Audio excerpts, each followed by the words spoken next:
Hello students, welcome to unique biology classes. আমি নিজের আগের ভিডিওতে বলেছি যে নিট 2027 এর জন্য আমি একটা নতুন ব্যাচ জুলাই থেকে স্টার্ট করতে চলেছি। তার থেকে একটা আমি টপিক তোমাদের বোঝাতে চাই, যেটাকে otherwise it is one of the most toughest topic from your portion, তোমরা ভালোভাবে জানো। তো এটাকে আমি চেষ্টা করব যে সিম্পলভাবে কি করে এটা বোঝানো যেতে পারে। ওকে, তার জন্যই আজকের ভিডিওটা। So without wasting any time, let's start. Electron transport chain is our topic. Okay, তো electron transport chain দেখতে পাচ্ছ complex 1, 2, 3 আর 4 চারটে complex নিয়ে হচ্ছে electron transport chain, and they are well connected with the complex 5 that is otherwise not being a part of electron transport chain. Complex 5 is actually called as ATPase complex, যেখান থেকে ATP তৈরি হয়। ওকে, তো এর সাথে কি কম্বিনেশন আর কোথায় location আছে সেটা বোঝার জন্য আমাদের এখানে যেতে হবে আগে। So here I am showing the mitochondria with outer membrane and inner membrane, and particularly these complexes including complex 5 are being located where? In the inner mitochondrial membrane. দেখতে পাচ্ছ 1 2 3 4 চারটে মিলিয়ে electron transport chain, and fifth one is separately being said as ATPase complex. ঠিক আছে, তো আগে আমরা electron transport চেনটা বুঝবো। এটাকে সিম্পল ভাবে আমরা এইভাবে বুঝতে পারি যে সাপোজ তোমার পকেটে একটা পকেটে 100 রুপিজের নোট রয়েছে, সে ফর এক্সাম্পল, আর একটা পকেটে তোমার 1000 টাকার চেক রয়েছে। ঠিক আছে, তুমি গেলে শপিং করতে কোথাও, তো শপিং যে করছো তো 100 রুপিজটা বার করবে শপকিপারের সামনে, নাকি 1000 টাকার চেক বার করবে? অবভিয়াসলি 100 রুপিস নোট বার করবে। 1000 টাকার চেক কেউ দাম দেবে না। কে দাম দেবে? One and only the concerning bank. In a similar way এখানেও এই চেকটা যে আমি ওয়ার্ডটা ইউজ করলাম এক্সাম্পলে, এখানে তোমার চেকটা কে বলতো? NADH, আর check number 2 will be FADH। তো এই দুটো চেক আমরা যেখানে কেউ দাম দিচ্ছে না এখানে, সেই দামটা আমরা কোথায় পাবো? ইলেকট্রন ট্রান্সপোর্ট চেনে পাবো। সো যেমন একটা টিপিক্যাল ব্যাংকে অনেক কাউন্টার হয়, এখানেও আমরা দুটো কাউন্টার দেখতে পাচ্ছি। Counter number 1 that is your complex 1 that is dealing with check number 1, এখানে চেকটাকে NADH plus H plus ion, and counter number 2 or complex 2 এটা কাকে ডিল করছে? এ ডিল করছে FADH নামের সেকেন্ড চেক যেটা তোমার কাছে ছিল। ওকে, ইন্ডিভিজুয়ালি এরা ডিল করবে। আচ্ছা, এখান থেকে আরেকটা জিনিস আমি রিভিল করি कि NADH plus H plus ion is equivalent to 3 ATP. It is equivalent to 3 ATP. সেই আমরা জানি সেই 3 ATP টা এখানে কিভাবে পাচ্ছি? দেখো, এখানে কমপ্লেক্স 1 থেকে কমপ্লেক্স 3 থেকে আর কমপ্লেক্স 4 থেকে তিনটে কাপলিং সাইট অ্যাসোসিয়েটেড আছে উইথ কমপ্লেক্স 5।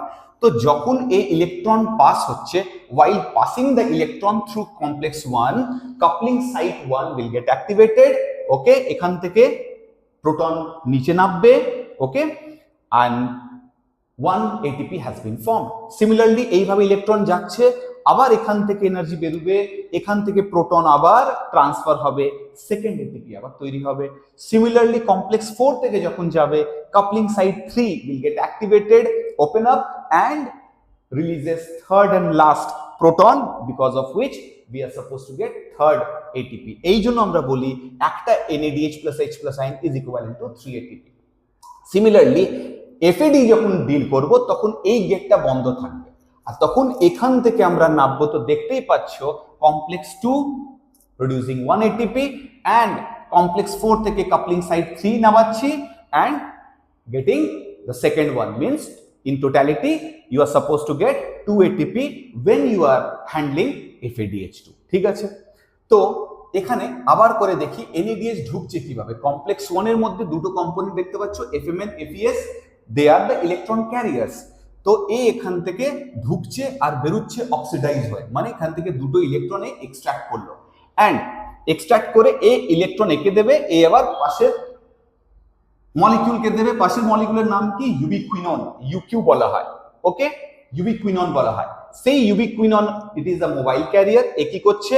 এ নিজেকে রিডিউস করছে, and very quickly it is again getting oxidized, and while oxidizing itself it has to lose its electron to the complex 3. Complex 3 our cytochrome B, C1 associated with iron, ঠিক আছে, এরা mobile carriers, আবার এই mobile carry করে electron carry করে কি করছে, cytochrome C কে দিচ্ছে, second mobile career.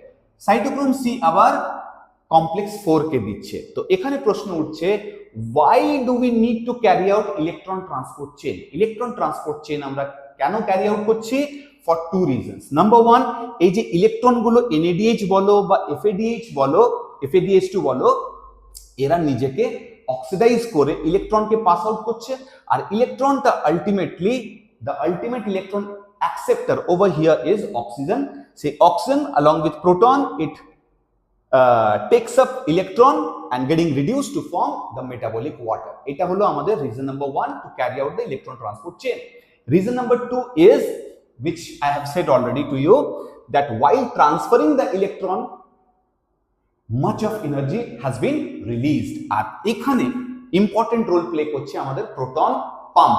So proton pump is actually a mediator between electron transport chain and complex 5. Complex 5 টা কি করছে, endergonic reaction. ADP and PI, they are eagerly waiting for the energy, okay, to come. এবার যে energy আসবে ADP আর PI merge করবে, combine করবে, ATP তৈরি হবে। তো this is energy demanding process and electron transport chain is energy liberating process. আর এদের দুজনের মধ্যে কানেক্টরের কাজ করছে আমাদের প্রোটন। সেই প্রোটনটা কি করছে, this is intermembrane space. From the intermembrane space, proton, after getting the energy from these three coupling sites, it is getting transferred from the intermembrane space to mitochondrial matrix. While transferring, it losses energy and very soon it will be captured by ADP plus PI to form 1, 2, 3 ATP for NADH and 1, 2 ATP for FADH2. Okay, so that is all from my side. Thank you and good luck.